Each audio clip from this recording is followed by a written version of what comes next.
Good afternoon. और साथ ही साथ में गणेश चतुर्थी का जो आज विसर्जन दिन है, ये एक बहुत ही शुभ दिन है। और इस शुभ दिन की शुभकामनाओं के साथ और सभी बच्चों को, जो भी विद्यार्थी हैं, उन बच्चों को आप सबों के सबों का जो कहा जा सकते हैं आशीर्वाद के साथ एक बहुत बड़ी विशेषता ये नजर आती है कि आप अपने अनुभव का उन्हें ज्ञान देंगी। साथ ही साथ वो किस प्रकार से ये तैयारी करते हैं या आपने जो भी तैयारी किया, साथ ही साथ जो सबसे बड़ी बात क्या है कि आपकी जो पर्सनालिटी है, आपका जो व्यक्तित्व है, अभी भी इस उम्र में बैंक में काम करते हुए करीब आपकी जो मुझे जानवर कितने दिन का अनुभव है बैंक में काम करने का आपका? मैक्सिमम सर 11 साल हो गए। 11 साल हो गए, है ना? तो अभी मैं सोनल मकवाना मैम से बात कर रहा हूँ। लगभग 11 साल से ये bank state bank of India में कार्यरत हैं। और दूसरी सबसे बड़ी विशेषता ये है कि ये मैम जीपीएससी की भी परीक्षा को 2 बार दे चुकी हैं और अभी भी तत्परता ये है कि जीपीएससी की परीक्षा देंगे, जबकि बैंक में एक सीनियर पद, मैनेजर का पद है और इलाहाबाद और खास करके ये अहमदाबाद में इनकी पोस्टिंग है। तो आपका जो क्षेत्र है वो कौन सा है, एरिया कौन सा है अहमदाबाद में बैंक का, बताएंगे क्या? सर मैं अहमदाबाद में एसबीआई में जॉब कर रही हूँ और अभी मेरा डिपार्टमेंट है फॉरेक्स डिपार्टमेंट, जहाँ पे दो अलग अलग चीजें होती है कि लाइक एनआरओ एनआरई जो होते हैं उनके अकाउंट पूरे हैंडल करता हूँ। विद दैट मैं इंपोर्ट और एक्सपोर्ट उन सब डॉक्यूमेंट्स का हमारे थ्रू पूरा प्रोसीजर होता है। तो ये एक बहुत बड़ा अनुभव है, क्योंकि होता क्या है कि एसबीआई में नॉर्मल केसेस में पब्लिक डीलिंग होती है।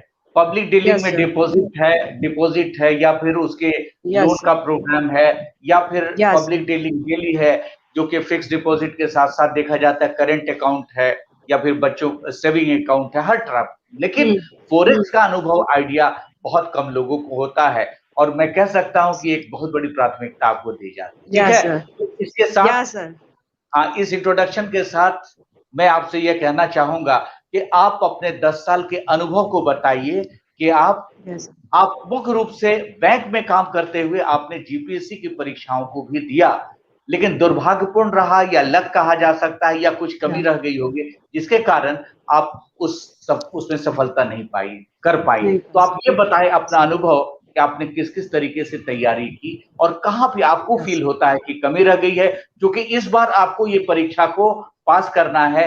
एग्जामशाला दिल्ली की टीम जो है, जो यूपीएससी के लिए लोगों की तैयारी करा रही है, इस बार फोकस करेगी इंग्लिश, हिंदी या कह सकते हैं कि गुजराती माध्यम से किस तरह से जीपीएससी का 1-2 जो पोजीशन है होता है सेग्रीगेशन, उसमें तैयार। तो आप बताएं प्लीज अपने अनुभव के बारे में, आपका विषय क्या था, किन किन चीजों को क्या था, बैंक के अलावा बच्चों के साथ साथ आपने तैयारी किस प्रकार से किया, क्योंकि आप एक बहुत बड़ा बच्चों के लिए मार्गदर्शक और माइलस्टोन बनेंगे। प्लीज सोनल मैम आप बताएं अपने अनुभव को। जी ओके सर, सबसे पहले तो welcome sir and welcome all the my friends. Here I am here for sharing my whole experience with GPSC and along with my SBI and along with managing all my family. Of course, wonderful, wonderful. मेरा है ना actually sir सफर मेरा start हुआ 2006 से, जब से मैंने GPSC मेरे दिमाग में मैंने सेट किया कि मुझे जीपीएससी ऐसी कुछ मुझे हायर पोस्ट में मुझे जाना है कि जहां मैं सर्व कर सकूं पब्लिक को, सबको, और इवन मेरा भी ग्रोथ हो सके, दोनों चीजें साथ में। तो मैंने मेरा सफर 2000 एक चीज इंटरप्ट करूंगा, जीपीएससी में पुलिस के लिए या सिविल सर्विसेज के लिए? जो नहीं सर, मेरा एक्चुअली बाय नेचर मेरा ऐसा है कि मैं प्रीफर करती हूँ पुलिस के लिए, लेकिन एक मेरी डेफिशिएंसी मेरी ये है कि मेरी हाइट नहीं हो पाती, जो मैं डीवाईएसपी और उस लेवल में जहां मैं पोस्ट में जाना चाहती हूँ उसमें हाइट का हिंड्रेंस मुझे आ रहा है वहां पे, इसलिए शायद मैं उस पोस्ट के लिए एलिजिबल ना हो पाऊं, लेकिन मैं ट्राई करूंगी कि वहां तक मैं पहुंच पाऊं। तो सर मेरा सफर हुआ 2006 से, तो मैंने स्टार्ट किया जीपीएससी प्रिपरेशन और तब थोड़ा फॉर्मेट चेंज था एग्जाम का, तो तब ऑप्शनल सब्जेक्ट सिलेक्ट करने होते थे। तो फर्स्ट टाइम मैंने जब दिया, मैंने बिना एक्सपीरियंस और बोल सके कि एकदम से नया कोरा स्लेट होता है वो, ऐसे मैंने एग्जाम दिया था जीपीएससी का फर्स्ट मेरा। उसी दौरान सक्सेसफुल भी रही। मैंने गुजराती लिटरेचर सब्जेक्ट रखा था मेरा ऑप्शनल सब्जेक्ट, और उसमें मैं बहुत पावरफुल हूँ मेरा ऑप्शनल सब्जेक्ट में। वंडरफुल। तो उसमें मैंने बहुत अच्छे मार्क्स किए, 120 मैंने मार्क्स कवर किए थे उसमें। लेकिन बाय लक उस टाइम पे मैं सिलेक्ट नहीं हो पाई थी।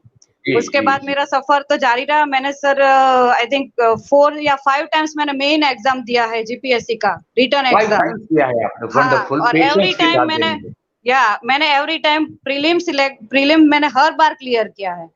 अभी भी मैंने किया, तब भी मैंने मेंस दिया। उस टाइम भी मैं सक्सेसफुल नहीं रही, लेकिन वो मेरा रीजन है कि मेरी कहीं कमी रह गई होगी। लेकिन आज मतलब जीपीएससी दिए हुए 11 साल हो गए। ऐसे मेरा पूरा सफर चालू रहा है। अलोंग विद दैट मैंने जब जीपीएससी का एग्जाम दे रही थी तो 1-2 बार मेरी निष्फलताएं मुझे मिली। तो मेरे फादर है, मेरे बोल सके कि मुझे एनकरेज करते हैं। तो उन्होंने हर एक बार बोला कि बेटा कभी मतलब ऐसे निराश मत हुआ करो, एग्जाम में हर एक बार निष्फलताएं मिलती रहेगी। अलोंग विद मैंने साथ में एसबीआई का भी एग्जाम दिया और मैं एसबीआई में सिलेक्ट हो गई। लेकिन एग्जाम एसबीआई जॉब के साथ ये प्रिपरेशन करना बहुत सारी डिफिकल्टीज सर उसमें भी आई जी। लेकिन क्या होता है कि जब एक मन में एक जज्बा होता है कि मुझे ये चीज करनी है तो ऑटोमेटिक हर एक प्रॉब्लम से एक हट जाती है ना।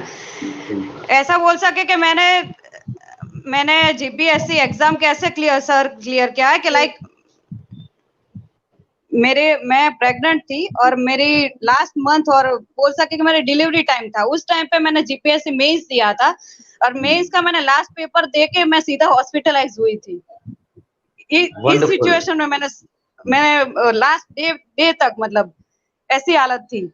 फिर भी क्या था कि एक दिमाग में एक जज्बा था कि नहीं मुझे ये क्लियर करना ही है। और इवन आज बोल सके कि लोगों को ऐसा शायद लगे कि भाई 11 साल दिए हैं जीपीएससी में किसी ने और अभी तक सफलता नहीं मिली है, लेकिन मैं उस निष्फलता को नहीं मानती। उस निष्फलता को हर एक बार मैं उसमें चेंजेस करती रहती हूँ, अपने आप को सुधारती रहती हूँ और मैं अभी तक वो प्रयत्न में लगी रही हूँ कि मैं कभी ना कभी करके ही छोड़ूंगी उसको।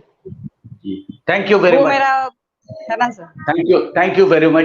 दोस्तों ये पूरे के पूरे हिंदुस्तान के बच्चों के लिए मार्गदर्शन के लिए जज्बा शो करता है, क्योंकि सोनल मैम निरंतर 11 साल से कार्यरत हैं। कार्यरत के साथ साथ वो जीपीएससी की भी परीक्षा देती जा रही हैं और लगातार उन्होंने नॉन स्टॉप पीटी की परीक्षा पास की है। दूसरी सबसे बड़ी विशेषता ये है कि ऐसे समय में उन्होंने पीटी का एग्जामिनेशन क्लियर किया जब ऑलमोस्ट वो डिलीवरी के स्टेज में थी। तो आप इनके जज्बा को सलाम करें। पूरा भारतवर्ष आपके जज्बा को मैम सलाम करता है और ये एक बहुत बड़ा जो आने वाला पीरियड है या समय होगा उसके लिए एक बहुत बड़ी उपलब्धि होगी। और एग्जामशाला में डॉक्टर एसएम आजाद खास करके दिल्ली के मेंटोर के रूप में एक ऑर्गेनाइजेशन को हम लोग आगे लेके चले हैं जो कि यूपीएससी और जीपीएससी दोनों के लिए है। और मैं ये प्रॉमिस मेरा होगा कि जीपीएससी के साथ साथ आप यूपीएससी भी कर करके कीर्तिमान स्थापित कीजिएगा। दूसरी सबसे बड़ी बात, ये बहुत बड़ा मैसेज है बच्चों के लिए। बच्चे एक प्रयास में ही थक जाते हैं कि परीक्षाएं नहीं हो पा रही। आप इमेजिन कीजिए कि आपने जीवन के 3 डायनामिक्स को देखा है। पहला डायनामिक्स आपके जीवन का क्या था कि जब आप स्टूडेंट एज में थी तब आपके एस्पिरेशन थे और जहां तक आपकी बातों से पता चलता है कि आपके पिता आपके सबसे बड़े मार्गदर्शक के रूप में, आपके सबसे बड़े मार्गदर्शक के रूप में साबित हुए। दूसरी सबसे बड़ी बात नजर आती है कि जब आपने +2 किया होगा, ग्रेजुएशन किया होगा, तब भी ये एस्पिरेशन सेम था। जब आपकी शादी हुई होगी तो एक डायनामिक्स चेंज हो जाता है। आप इमेजिन कीजिए कि आपके हस्बैंड का कितना बड़ा कंट्रीब्यूशन रहा होगा। लेकिन इन सारे के सारे कंट्रीब्यूशन के बीच में सबसे बड़ा आपका मुकम्मल इरादा कहा जा सकता है, कमिटमेंट की बात कहा जाता है ना कि अगर किसी चीज को दिल से चाहो, शाहरुख खान का एक डायलॉग भी है, तो कायनात भी तुम्हारे पास आ जाती है। तो आपकी इस जज्बे से, आपकी इस स्ट्रॉन्ग कमिटमेंट से इस तथ्य को सामने आ जाता है। सारे के सारे इस जनरेशन के बच्चों के लिए, खास करके वैसे बच्चे जो जीपीएससी परीक्षा के लिए निरंतर प्रयास कर रहे हैं, उनका पीटी तक नहीं हो पा रहा है। मेंस की बात तो छोड़ा जाए, लेकिन आपने कहा कि आप गुजराती लिटरेचर लेके आगे चल रही हैं, तो ये एक बहुत बड़ी आपकी उपलब्धि है।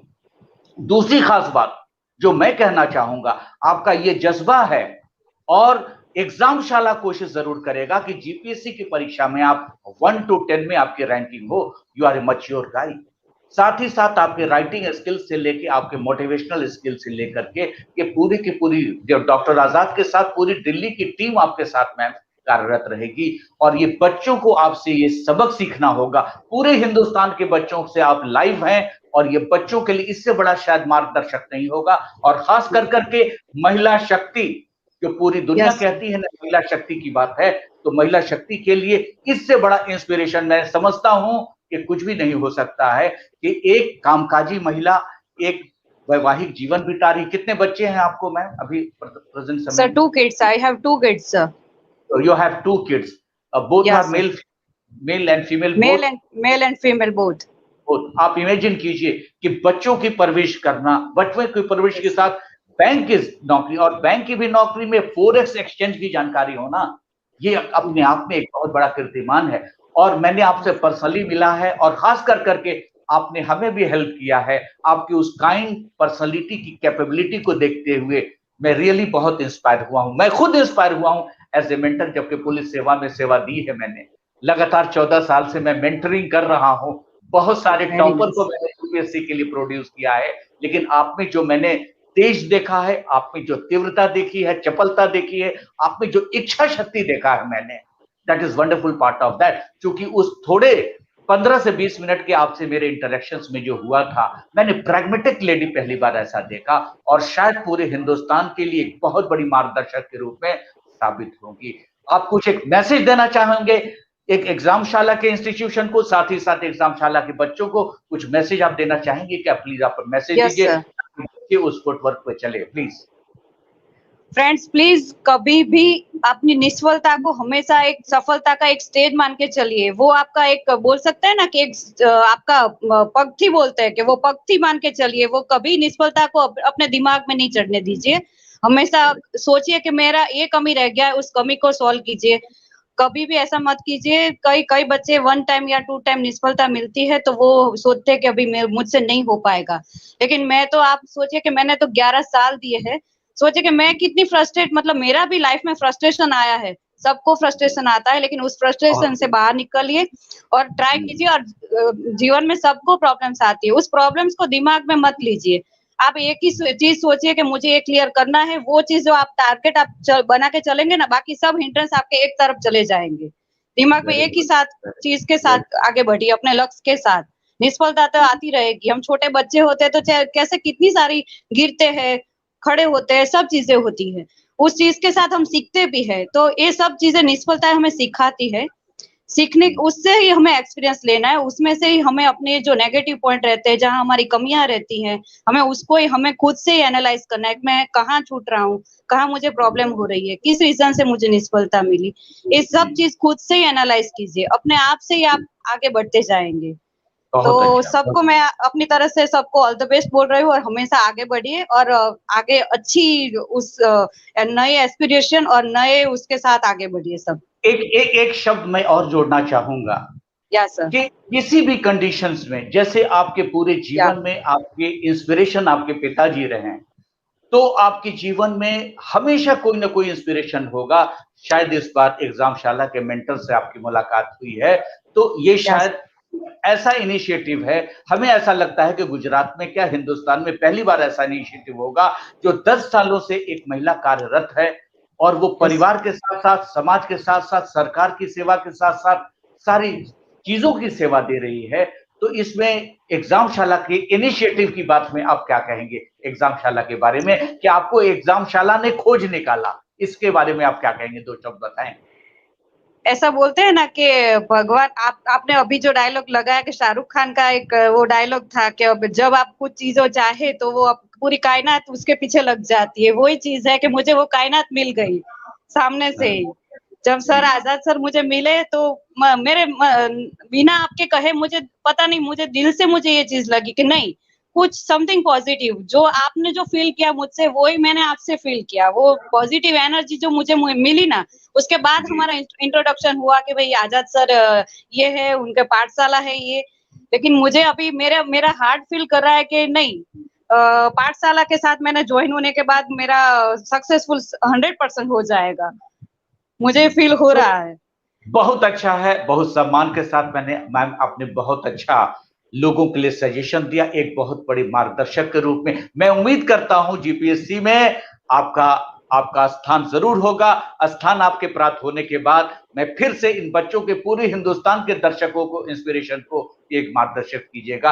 आपका समय देने के लिए बहुत बहुत थैंक यू, बहुत बहुत धन्यवाद। Thank you very much, thank you. All the best students. Welcome.